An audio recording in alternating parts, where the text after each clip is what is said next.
Common एक बात चली हुई है कि एक बार अगर ब्लड प्रेशर बढ़ गया तो होल लाइफ उसकी हमें मेडिसिन खानी पड़ेगी। तो नमस्कार, आज मैं आपके सामने एक ऐसे विषय को रखने जा रहा हूं जो लगभग आज की एक बहुत कॉमन प्रॉब्लम हो गई है। उसका नाम है ब्लड प्रेशर। ब्लड प्रेशर एक नॉर्मल होता है, एक हाई होता है और एक लो होता है। ब्लड प्रेशर का बॉडी में एक बहुत बड़ा रोल होता है।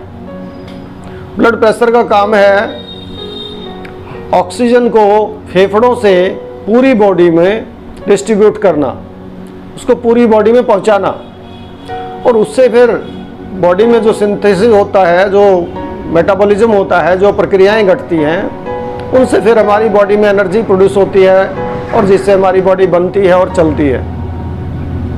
तो ये ऊपर चला जाना या नीचे चला जाना, ये एक सिग्निफिकेंट लक्षण है कि कोई प्रॉब्लम बॉडी के अंदर ग्रो कर रही है या कर चुकी है।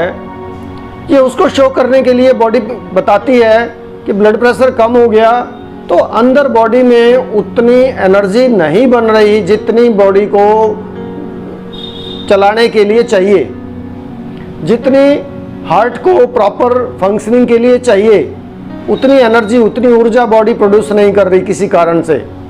कारण उसके बहुत सारे हो सकते हैं।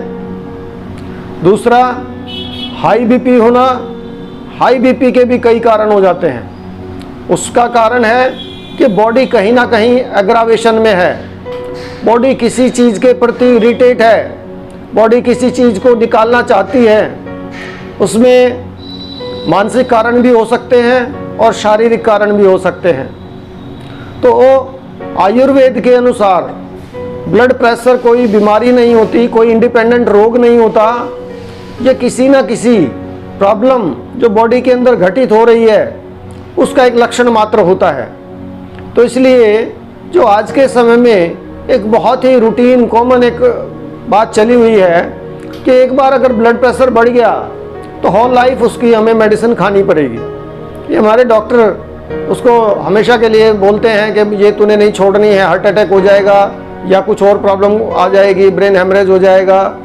तो ये देखिए, इंस्टेंटली कुछ हद तक ये ठीक भी लगती है, लेकिन वास्तव में ये जो बात कही जा रही है, जो एक कॉमन लोगों के लिए डॉक्टरों ने एक प्रथा बना दी है, ट्रेडिशन बना दिया है कि एक बार ब्लड प्रेशर बढ़ गया तो फिर तो दवाई खानी ही पड़ेगी।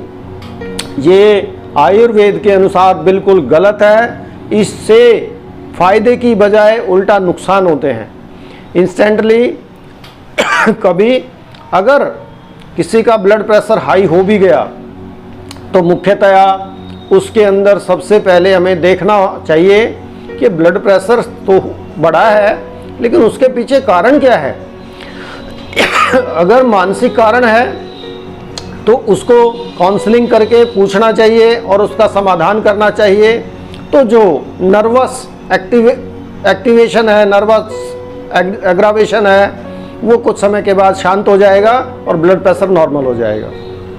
दूसरा, अगर बॉडी में कहीं पॉइजन पैदा हो रहा है किसी कारण से, उसको हमें देखना चाहिए, उसको हमें रिमूव करना चाहिए, उसको हमें न्यूट्रलाइज करना चाहिए, तो भी ब्लड प्रेशर थोड़े कुछ ही टाइम के बाद ठीक हो जाएगा। लेकिन हमेशा के लिए ब्लड प्रेशर एक बार हाई हो गया और हमेशा के लिए दवाई खाना, और ये तो अपने आप में सुसाइड करने वाला एक बात है ये। क्योंकि जब ब्लड प्रेशर हाई था तो हमने दवाई ली, ठीक रहा, कोई बात नहीं, लेकिन ब्लड प्रेशर नॉर्मल है, उसके बाद भी हम वही दवाई ले रहे हैं, तो इससे क्या होगा कि हमारे हार्ट को, बॉडी को सप्लाई करने के लिए ज़्यादा फोर्स का प्रयोग करना पड़ेगा। और जिस हार्ट को 100 साल चलना था, वो हार्ट 60 साल, 70 साल या 80 साल में अपनी जो ताकत है वो ख़त्म करके और अपना कोलैप्स कर जाएगा, काम करना छोड़ देगा। तो इसलिए इस बात को ध्यान से जानें कि ब्लड प्रेशर में बिना किसी कारण को डिटेक्ट किए लंबे टाइम तक उसकी कोई भी दवाई ना खाएं। इंस्टेंटली अगर ज़रूरत पड़ती है तो बेशक कहीं से कोई गोली लेके उसको थोड़ी देर के लिए शांत कर लें, लेकिन लंबे टाइम तक अगर डॉक्टर कहता है कि सारी ज़िंदगी भर दवाई खानी पड़ेगी, 25 साल दवाई खानी पड़ेगी, 20 साल खानी पड़ेगी, तो ये बिल्कुल गलत है। ये हमें मारने का एक तरीका है, ये कहीं तक भी उपयुक्त नहीं है। तो इस चीज़ पे पूरा कंसंट्रेट करें, अपने आप को जानें, अपने शरीर को पूरी आयु तक कैसे हम सक्षम रख सकते हैं, अपने हार्ट को कैसे हम लंबी आयु तक मजबूत रख सकते हैं, उस चीज़ के लिए खुद अपना ज्ञान बढ़ाएं। और इस जो ये एक प्रथा चली हुई है कि लोगों को मतलब बिना मौत के उसको मारना या उसकी आयु को बिना बताए पता नहीं लगता, आयु कम हो जाती है आदमी की, तो ये इससे बचें और अपने चिकित्सक खुद बने, अपने स्वास्थ्य का ध्यान रखें, अपने स्वास्थ्य के रक्षक बने। यही मेरा आप लोगों से अनुरोध है। और इस वीडियो को आगे जितना शेयर कर सकें, सब्सक्राइब करें और आगे शेयर करें ताकि और लोग भी इसको देख सकें।